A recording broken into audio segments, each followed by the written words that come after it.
से पूछ लिया, मैंने एक बैंक वाले से पूछा, मैंने कहा भाई साहब गर्लफ्रेंड और बीबी में अंतर बताएंगे जरा। वो बोले क्यों नहीं, श्योर। मैंने कहा बताओ वाइफ और गर्लफ्रेंड में क्या अंतर है। बैंक वाले ने कहा जी देखो, लुगाई जो होती है वो सेविंग अकाउंट है, अच्छा, हर योजना का खाता इसी में आता है, हालांकि इसमें इंटरेस्ट बहुत कम आता है। मैंने कहा फिर गर्लफ्रेंड, बोले ये है करंट अकाउंट, जिसे हिंदी में कहते हैं चालू खाता। मिनिमम 10,000 का बैलेंस तो रखना ही पड़ता है।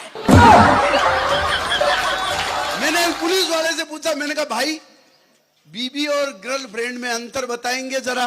वो बोले बिल्कुल बताएंगे। मैंने कहा बताओ। पुलिस वाले ने मेरे को बताया, बोले बीबी जो होती है वो है सैलरी, तनख्वाह, वेतन। मैंने कहा फिर गर्लफ्रेंड, बोले ऊपर की कमाई। अब आप जानते हो आदमी की सैलरी चाहे कितनी अट्रैक्टिव हो, लेकिन सो ऊपर की कमाई में मजा आता है।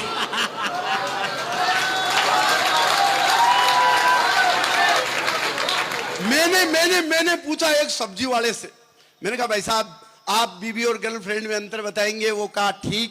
मैंने कहा बताओ।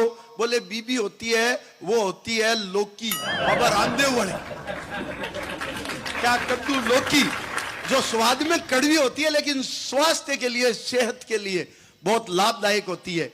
सुबह कढ़ी बना लो, दोपहर में हलवा बना लो, शाम को सब्जी बना लो, अलग अलग जूस पी लो, लौकी पी लो। फिर मैंने कहा फिर गर्लफ्रेंड, बोले वो होती है मूली, प्रयोग के बाद 4 आदमियों के बीच बैठो तो कभी भी इज्जत जा सकती। मैंने एक एयर टिकट बनाने वाले से पूछा, मैंने कहा भाई साहब आप बताएंगे बीबी और गर्लफ्रेंड में अंतर। वो एयर टिकट का काम करता था। उसने कहा भाई साहब बीबी जो होती है वो होती है पायलट की तरह, हमेशा कमांडिंग मोड में, यूं एटीट्यूड में, आपको कोई रेस्पॉन्स नहीं देती, आपकी तरफ ध्यान नहीं देती। मैंने कहा फिर गर्लफ्रेंड, बोले वो एयर होस्टेस की तरह, अंदर घुसते ही झुक करके मुस्कान देती है, लाइट जलाओ तो तुरंत बुझा देती है, और आपको यह भी बता देती है कि संकट में किस दरवाजे से निकल करके भागना है।